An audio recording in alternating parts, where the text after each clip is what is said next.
What is going on, everyone? No Eagles on this Sunday. No Eagles on this Sunday. It kind of sucks, but coming off of a win in Green Bay, it's a little bit easier to sit down on the couch and watch Red Zone for 34,000 hours because, you're coming off of a W, and the Eagles are 2-2 after the first portion of the season, if you will. A lot of teams and a lot of fans break it down in fours because that's realistically how it goes when you look at the 16-game schedule, where in the first portion of this season, we are 2-2. There's no denying that big win on Thursday was very crucial and put this team in a better position than 1-3, right? I mean, I know that sounds silly and obvious, but it is the truth. That win was so monstrous for this football team. Could it be better? Yeah, it could be better. 3-1. If we took care of Detroit, 3-1. Yeah, it's a little better. But it's not the end of the world. It's September football. This is where teams find their identity. This is where teams start to build their brand. And we are starting to see what this football team is really capable of doing. I know what I'm capable of doing. Giving you free money. That's right. Use the promo code BROADS for $20 off of your SeatGeek's total purchase. $20 from me to you. I'm capable of doing it. Now, what is our identity? I don't think we have it down yet. It's not there yet, but we are inching towards it. What we did in Green Bay, running the rock, the offensive line dominating and creating these holes that are so big, that can start to be our identity if we effectively pursue it. And it seems like Doug does this a lot. In the beginning of the season, we get pass happy. Pass. Then the fan base screams, "Run, Doug! Run the football, Doug! Come on, Dougie!" And what happens? He starts to do it. And we start to win. So, it was a big step forward with what we saw out of Miles Sanders and Jordan Howard. And I'm so impressed with Jordan Howard and what he did, but we've heard all camp long about Miles Sanders' effectiveness and his explosiveness and how he can be shifty. We didn't see that through the first 3 weeks. We saw him dance a little bit. We saw him make people miss, and we saw his ability in that Green Bay game. And it was nice to see. I mean, it was truly, truly nice to see. And I could see the power behind having those two. They are so different and they are so unique. To have them in this rotation of backs, that is really hard to defend as a running back or as a defensive team. Now, I talk about how Jordan Howard can't catch the football. He did have some awkward catches where he catches it by his feet and it's not really in his hands. Do you know why he was so wide open on that one route to the left-hand side? Because no one knew that he was actually going to get a pass because he's not really a pass kind of back. So I just thought that was hilarious. So I think offensively, our identity can start to be running the ball effectively. With Deshaun Jackson, and when he comes back, it will change because the play action can come into effect, and him being over the top can come into effect, absolutely. But because we found substance with running the ball, I think that will start to be some portion of our identity. Will Doug get pass happy at some point in the season again? Yeah, absolutely. Especially when we are fully healthy with these receivers, because he's going to think, wow, look at this receiving core. We got to find a way to pass the ball more. And I know that will happen. But a balanced game out of Doug Peterson wins football games. Wins football games.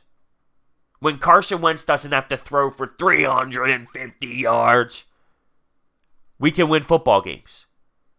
Because he can still be the man. He can still make the plays and not have that many yards. I love it. I love it. So, defensively, what's our identity? And this is, this is a toughie. Because we are playing with cornerbacks at this point that are useless, that are not very good, and it seems just like last year. It's the same exact thing. We're going to find a way to pick up a Cravion LeBlanc off the street, and he's going to end up playing for us for a majority of the season, unless the Howie Roseman steps in, the Howie Roseman, and makes a trade for Jalen Ramsey. Now, the news of Jalen Ramsey is all over the place. He doesn't want to be in Jacksonville. Jacksonville wants him in there. Only some people. Other people don't. Howie should make the move. And it's getting somewhat annoying, but at this point it's becoming necessary. But at the same time, and I've said this before, the people that are freaking out saying, do whatever it takes. You can't just do whatever it takes. You can't give up 3 first-rounders and then sign the man for 5 years, $80+ million on your cap. You can't do it. So, is there other ways to go? Can you look at other teams around the league that are struggling, that have good cornerbacks? For example, Denver, they're not off to the best start. They don't have the best record. Can you find a way to make a trade there where you're not giving up so much, you're not paying as much? There's other teams around the league that have some defenders who are way more capable of doing things out there on the field than what we have. They're not Jalen Ramsey, but they're still good corners in this league. Is that a way to go? But we're going to have to make a move. But in terms of our defensive identity, it's stopping the run right now. It's stopping the run. Aaron Rodgers and that offense couldn't even run the ball at all. Aaron Rodgers was their leading rusher when he was scrambling. Our mentality, we stopped them from even attempting to run the football because they know they couldn't get anything all night. I mean, take a look at week 1. Take a look at week 2, week 3, and week 4. You're not getting running backs that run through this defense. And that is special because you're making the other team one-dimensional. Our identity over the last few years has been our pass rush. It wasn't like our run defense was bad during those times, but that was our bread and butter.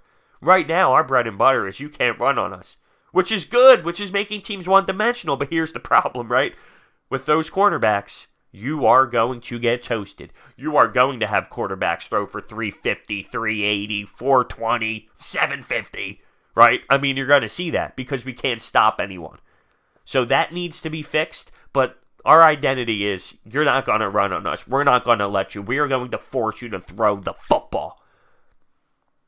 We just need to find a way to stop that from happening. So 2-2, like I said.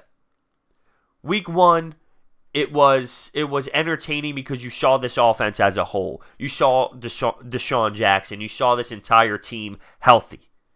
And we came back from that slow start, which is hard to really describe that game and break it down because it's week 1. Everyone's somewhat rusty. There's really no preseason being played. It's really hard to judge that football game. But the second half was amazing, and it was what we expected this team to be. In the Falcons game, it sucks because we should have won the game. The drop passes were a big-time problem as well. Nelson Aguilar, right? Oh, not so hot. But you might look at that game down the road and say, the Falcons stink. We don't know yet. They might be a bad team. They're definitely not a great team. You might look at that loss and say, oh, damn, wish we had that one back. And same with the Lions. Same with the Lions. I know they're undefeated, but they're not that great either, So that one stings. And those were self-inflicted wounds, though. Both of those, self-inflicted wounds. And Green Bay was one of the best wins of Carson Wentz's career, if not the best win in Carson Wentz's career. I always bring up that game in Carolina and then the game in LA, but he didn't finish the game because of the injury, so it's hard to put that on him and say that was his win, but Nick Foles stepped in and did the job in that game. 2-2 after the first portion of the season. Because Dallas is on this ride right now, it seems a lot worse. But 1-3, because of where Dallas is when it comes to the division, would have been essentially, hey, you have such a tough uphill battle. You're on that mindset of, where we were last year for 13 more weeks. And that's just too much to handle. That's too much pressure. That's too much stress on your body and on your mental toughness. It really is. If you had to play the way that we played last year to get into the playoffs for 13 more weeks, that's so brutal. It really, no matter how much your mental toughness is great, no matter how much you believe in the locker room, that's a lot of stress. That's a lot of tension. You just can't have that. 2-2 is like, okay, you know what?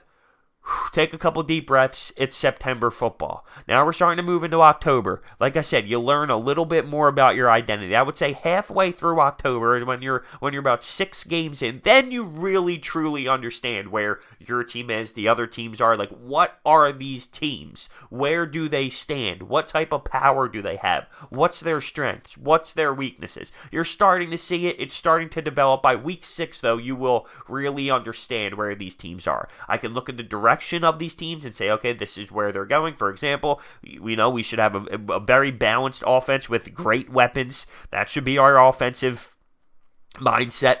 Balanced offense, because when you see it, we win football games. Right?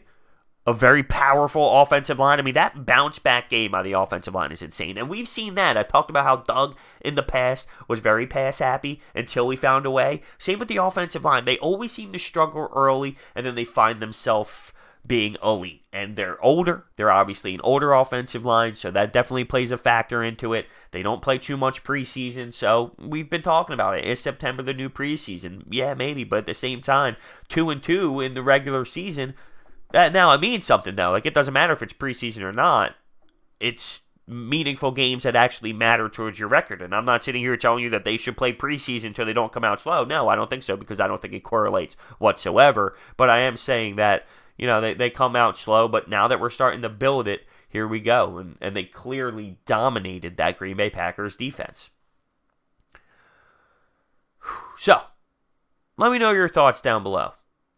Sunday without the Eagles. It's weird. It kind of sucks. But it's coming off of a win, so it's easier to handle. If they were coming off a loss and I had to sit down here and watch football all day long, it would be miserable. It would be miserable. It definitely would.